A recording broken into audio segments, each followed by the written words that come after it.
Masakit man sa dibdib ang narinig niyang akusasyon nito sa kanya, tinanggap niya. Tatawagin niya sana kasi natapos na ang last batch ng luto niya. Lalambingin sa paraan na alam niya, pero nasilip niyang nakatayo to sa may shelf sa basement at nakatitig sa isang litrato. Pamilyar sa kanyang librong hawak ni Clea kaya pasimple siyang bumaba at nagtago sa may gilid ng pader nang mapansin niya sa malapitan. Diary yon ni Denise at madalas pakita sa kanya noong mga bata pa sila. There he watched Clea cried in silence and he knew that his biggest secret was revealed unexpectedly. Somehow it was his fault too. He did it. He had thought that the truth would never come out. Akala niya kasama ng nailibing ni Dennis ang lahat ng meron sila pero hindi pa pala. At eto ngayon umiiyak ang Clea niya. What must he do? What must he say? Does he have the right to say any? Will she believe or push him away like what happened decades ago? Itatabay na naman ba siya ng babaeng mahal niya? Kung ganoon kinaya niya, palagay niya hindi ngayon. Hindi ngayon na may sapat siyang pag-iisip at mas sigurado pa siya kaysa sigurado sa lahat ng tungkol sa kanyang nararamdaman. He loves Clea with all his heart and is willing to give her anything just for her to forgive him, even his life. He cannot see himself walking away. He will never do that no matter how much she hates him. Kahit ipagtulakan siya nito ng paulit-ulit, hindi siya aalis, for she is his home. His peace of mind, his love, his last, his strength and mostly his everything. Sa mga ganang bagay si Mateo mahina at ang tayong paraan niya, tumalikod na lang din kapag ipinagtabuyan siya. But he will never ever turn his back on Clea. He made it once to Denise and he would never do it to his best girl. She's young, so sad, and now he had hurt her. He will never forgive himself. Nakakadiri ka. Bumalikwas ang malapusong labi ng dalaga. Puno ng pangahamak ang mga mata nito pati na ang mukha. Nakakadiri ako. Clea emphasized with a tear after staring at him ferociously. Kung nakakasunog man ang matalim na titig sa kanya kanina, sana naging siya'y naging abo. Nakatayo ang dalaga metrong layo sa kanya na parang ayaw siyang dikitan. Kung gaano ni Mateo todo gustong yakapin, ganoon naman niya naramdaman ang pag-iwas ito sa mga oras na yon. And if he knows he will not try to hold her, or even just touch her, she will surely run away. The day that he feared has finally come to reality. Nakikita niyang bloke ng galit at sama ng loob na naghaharang na ngayon sa pagitan nilang dalawa at naglimula iyon kay Clea. Lumayo ng loob nito sa kanya at kung alam lang nito na mas masakit makita niya itong nasasaktan kaysa sakit na nararamdaman niya nung araw na maghiwalay sila ng ina nito. He's acting for Clea and not for himself. His heart is breaking because she's crying and not because he does. Her words struck him like knives. He bows his own head when a tear escaped from the corner of his eye. Nakakadiri ka. Nakakadiri ako. He blinked it back and gulped. Just say that it's me but never you. You're a good girl but I'm not a good man, he admitted. He planned about hiding the truth and that's his greatest mistake. It was too late when he realized that he should be better told her the whole story and had let her decide whether she'd still love him or not. But what he did was the other way around. Parang nang pinilit pa rin ni Mateo masuklian nito ang damdamin niya kay Clea.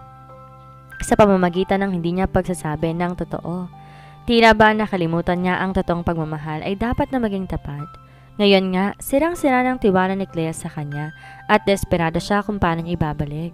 If only he could saw it to put it back as one, he would do it. But it isn't as easy as that. Nakakabwisit na ayaw niyang ipinaglihim ni Denise noon na buntis na yon. Pero may pagkakaiba ba ang ginawa niya kay Clea ngayon? Nothing, and double him for that stupidity. Mabuti alam mo, she cried. Mabuti alam mong ang sama mong tao. You of all people in this world. You were the one who fooled me. Ano, Mateo, masarap ba? Na mag-ina ang pinaikot mo sa palad mo at masama na hinabaran mo at inangkin na parang wala lang? She maddeningly yelled. Na hindi to lumingon ng nagtatawanan pumasok sa pintuan ang mga kaibigan at tatigilan na makita at marinig na sumisigaw ang dalaga. Wala naman makapagsalita sa mga yon at umalis na lamang. Pumunta mga yon sa isang sulok kung saan nandoon na matandang katulong na di ni Mateo malaman kung nagagalit din sa kanya. If I made it, it's part of loving and not just lust. Malumani na sagot ni Mateo at inangat ang paningin para tingnan ang dalagang parang uusok sa galit. Loving? She asked Riley and raised the picture while she's holding. Iniharap nito sa kanyang litrato at saka tumulo ang mga luha. Like this? She barely whispered. Lalong kumirot ang damdamin niya dahil sa nakikitang selos at sakit sa mukha ni Clea. na walang papantay sa pagmamahal mo sa mommy ko at ganon din siya sa'yo? Kaya't kahit may asawa na siya, hinahanap ka pa rin niya kasi umalis ka nung araw na yon na pinalayas ka niya?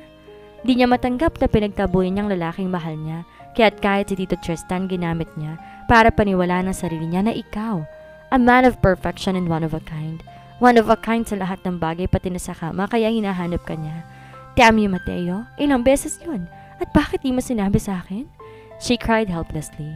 Does it matter? Wala na naman sa tempo ang tanong niya. Yes it does because she is my mother. Mabilis sambit ni Clea at halos lumabas ang litid sa leeg dahil sa inis. Umiling si Mateo. Would you choose to love me like how you did it once if I told you? Hindi niya napaghandaan ang pangatal ng boses niya. He is crying because of a woman? Hindi. Mahinang sagot ni Clea. Nasapon niya ang noo at pinigil ang pag-iyak pero yumugyog ang balikat niya. Gano'n kasakit na marinig. Walang kasing sakit. Being denied is the most painful thing he had ever experienced in his life. Pipilitin ko na hindi kasi hindi ko matatanggap na nagsalo kami ng mommy mo sa isang lalaki lang. Kaya please, he begged and lifted his face. Walang ganon para sa kanya. Ni minsan hindi naging si Dennis ang tingin niya kay Clea sa tuwing pinaparamdam niya rito ang pagmamahal niya. Wala siyang pakialam kung makita siya nitong umiiyak o pagtawanan siya ng mga kaibigan nito. He's deeply sorry and he will always be sorry. Habang buhay niyang dadalhin nang hindi niya pagsasabi ng totoo. Tumayo si Mateo at nagtangkang lumapit pero umatras ang dalaga kaya hindi na siya tumuloy pa. Forgive me, I am so sorry. I admit it was not my intention to hide it but not my intention to fool you or just use you. Kung di ka bulag at di ka manhid, alam ko na nakita mo at naramdaman mong mahal kita. Mahal na mahal kita. Pakiusap ni Mateo para tumapang ng mukha ni Clea. Alam ko, pero kung buhay ba ang bawi mo at sabay kami nakaligtas, ako pa rin ba yon, Mateo? Ako pa rin ba sa aming dalawa? She wiped her face. Di agad si Mateo nakasagot dahil naibahan siya sa emosyon nito. It's not just hatred after all, there is jealousy. At pakiramdam niya nakikipagkompetensya to sa patay sa sarili nitong ina and he understands. Di madaling intindihan na ang lalaking minsan na naging first love ng mommy nito ay mapupunta rin dito mismo. Umalis ka na. She pointed at the door. No, pagmamatigas niya. Alis na, ayoko na sa'yo. Ilang babae pa ba ang pinagdilihim mo sa akin at ilang babae ang pinagdilihiman pa? The fact that you once carried it in your conscience to hide it from me, I would not even wonder if it would become your habit. Nakakatakot dahil baka puro peke lang lahat ng pinapakita mo. Wala na akong tinatago, maniwala ka. That's the only secret that I have. Pagpapumilit ni Mateo pero tinalikuran siya ng dalaga. Give ourselves time. I don't wanna see you. Hindi niya alam kung anong purpose mo sa pagpasok sa buhay ko.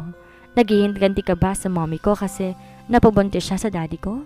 Galit ka ba sa kanya kaya ako ang pinaghihigantihan mo at piniling saktan ngayon? Uulitin mo pa ba to? Nakakatakot. She whips again.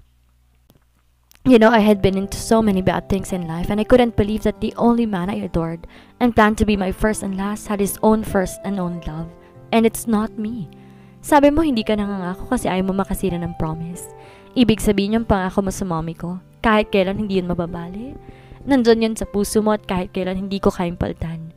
She walked away sobbing. Di na si Mateo nagsalita pa. Nothing will happen if he will speak now. Her mind is being clouded by her envy, her fear, her pain. Alam niyang wala itong maintindihan sa lahat ng sasabihin niya. Time will come when he can talk again and he can explain his side even further. Di niya hahayaang masayang lahat at lalong hindi niya sasayangin isang Clea lang sa isa niyang pagkakamali. When the next time happens, he'll never hide any from her. That is what she's been talking about. Kung gusto niyang magtagal sila, dapat magsalita siya at kasama dapat ng pagsasalita ang pagsasabi ng totoo. Doon lang siya pumalpak. He sighed as he watched her throw herself toward her girlfriends and cried unstoppably. Humakbang si Mateo papalapit pero di niya hinawakan kahit gustong-gusto niya na siya mapatahan kay Clea. I've told you that I've never regretted something in my life, he said. Ngayon lang ako nagsisi sa buong buhay ko dahil nakikita ko na ako ang dahilan ng pag-iyak mo at kung ba't ka nasasaktan.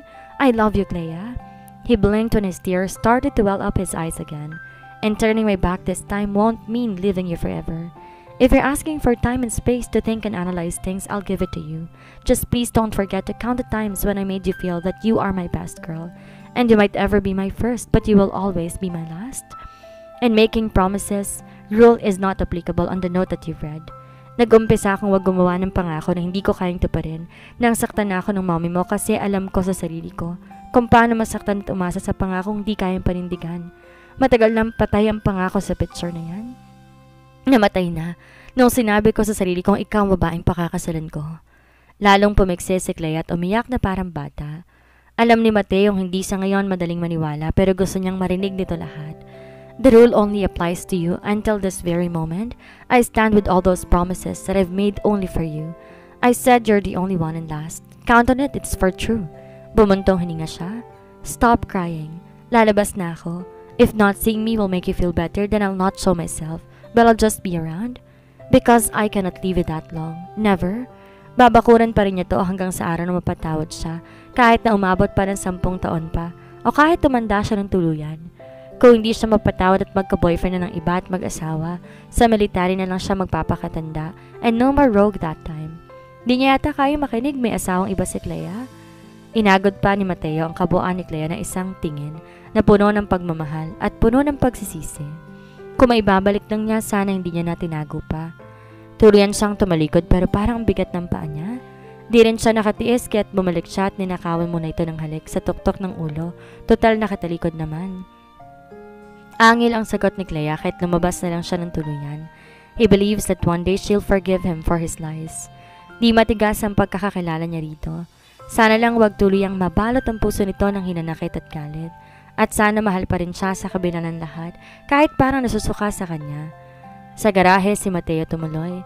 He sat on the hood of his car. He looks like a total mess but not messier compared to his girl. Di niya kailanman malilimutan ang araw na pinaiyak niya ng husto ang babaeng sinabi niyang di naiiyak at malulungkot. That's a big failure for him. Di niya pwedeng ipagkatiwala sa ibang kaligtasan ni Clea. Siya pa rin na magbabantay pero kailangan niya ng katulong. Alam naman niya, alangan magpumilit siyang pumasok kung galit nga sa kanya. Kailangan niyang humingi ng kabady kay Tony. Isa pa, kailangan niya kasi nakaschedule siya sa isang meeting buong maghapon sa mga investors niya. Hindi niya pwedeng iwan ang kumpanya. Napilit din niyang ginagawa na mas stable pa para sa magiging pamilya niya. Umaasa pa rin siya kasi magiging sila pa at magkakaanak pa. Tito, it's Nina. Nakasilip ang dalaga sa kanto ng garahe. Tiningnan lang ni Mateo ang pamangkin at di siya nagsalita, lumapit yon sa kanya. How is she? Nag-iwas siya ng tingin. Not well. Nasa kwarto na niya, umiiyak. Ani niya at nakisandal din sa sasakyan. Parang maputla siya, Tito. May sakit ba siya? Parang mas lalo si Mateo na nag-guilty lang, kaya't nahilimusan niyang mukha gamit ang mga palad. Mamaya-maya baka basagin na niyang salamin ng kotse niya gamit ang kamao. None, she's okay. Masigla naman siya kanina. Sagot ng niya at saka tumunganga na naman. It's okay to express in words that you feel. Seryosong sabi ng bata sa kanya. Normal naman yung reaksyon niya. If I were her, baka nga binugbog pa kita. Kaya lang di naman siya mapanakit. Mabait si Clea, sobra. She does not deserve this, Tito Mateo. I know. Namumulang sagot niya, pero masakit din sa kanya. At kung hihilingin niya magpakamatay ako para lang mapatawad niya, then I'll do it. Desperado na siya at pati mentalidad niya parang apektado na. Noon siyang nasaktan, ngayon siya ang nakasakit. At kung nakamamatay ang panguusig ng konsensya, kanina ba siya pinaglalamayan? Wait, hindi ganyan, don't say that. Para ka namang bata. She loves you, can't you see it? Baka lang kasi ako lumayas ka na walang paalam at maulit ang ginawa mo noon na hindi ko na ipaglaban ng mommy niya. Mateo shook his head. Never. Hindi lang naman ang pagtataboy ng mommy niyang dahilan, kaya ako umalis noon. Buntis na si Denise that time, niya. Anong pinaglalaban ko? I was badly hurt. Kasi kahit pinigil siya ni daddy, hindi yun rason na mabuntis siya ng iba. Clea is a way lot better than her mom as a person. That's why I'll never let her go of her. Kaya lang hindi ko alam kung paano ako hingi ng tawad. He helplessly stared into nothing. Hinawakan niya ang braso ni Mateo at marahan na hinimas. If she truly loves you, she will forgive. And I believe she truly does. Pinagkakatiwalaan ka niya higit kanino man. Nakakapagselos nga kasi mas may tiwala siya sa'yo kaysa sa amin. Pero at least malaking improvement yan sa kanya. She's been so aloof, kung alam mo lang. Pero sa'yo, buo niyang binigay ang trust niya and I believe nandun pa rin kaya lang masama ang loob niya ngayon. She feels like she was betrayed. She's jealous too. Nina smiled. Tiningnan ni Mateo ang mukha ng pamangkin. I know. Feeling niya hindi niya kayang palitan sa puso mo ang mommy niya, pero at least nag-iwan ka ng salita. Lalo siyang umiyak nang lumabas ka. Mahal ka niya, Tito, sobra, and I feel the same. I love him more than words can say, and at the same time she's upset. May nangyari sa inyo ng mommy niya tapos ikaw pa yung reason kung bakit nanlalaki si Tita Denise. Masakit yon para sa kanya. Alam ko, he exhaled. Parang konsensyang dalaga sa tabi niya. Nakakatulig at lalo siyang nasasaktan, pero tanggap niya kasi siya naman talaga ang nagkamali. At hindi karawagan ang tanggapin ang pagkakamali niya. It is bravery after all. Ang masama lang ay ang pilitin siya sa kasalanan na hindi niya naman ginawa. Yun ang kahit napugutan siya ng ulo, hindi siya aamin. Pero ito'y totoong nagkamali siya kahit nakayoko at tinanggap niya ang sariling multo ng kanyang kasalanan. But Clea is not narrow-minded. One day she'll understand. I hope so, Nina. I will die every day if she will not find in her heart to forgive me. I can give my life. That's what she doesn't know. I love her more than anyone else in this world, and that even counts on me. He told the girl. Naginginit naman ang sulot ng mga mata ni Mateo, pero hindi niya makontrol iyon. Parang may nakabara sa lalamunan niya. Saglit pang tumitig si Nina sa mata niya, tapos ay ngumiti at tumango. A real man is not afraid to cry, and salute you for that. I like you for her as much as I like her for you, but she's one of my very best friends and I hate to see her cry. She's been through a lot of things and hopefully wag mo nang ulitin, Tito Mateo. Mahal na mahal namin si Clea. Wala na siya kahit na isa man na totoong puro ang pagmamahal sa kanya. Tayo na lang, sana. Napahikbi si Nina. Wag ka nang mabawas pa. God, that sent a ton of pain in his heart but he got it why he nodded. Never. At dito na po nagtatapos ang kabanata ng ating kwento. Sana'y muli niyo po akong samahan sa mga susunod pang kabanata. Maraming salamat po. Ingat po tayong lahat.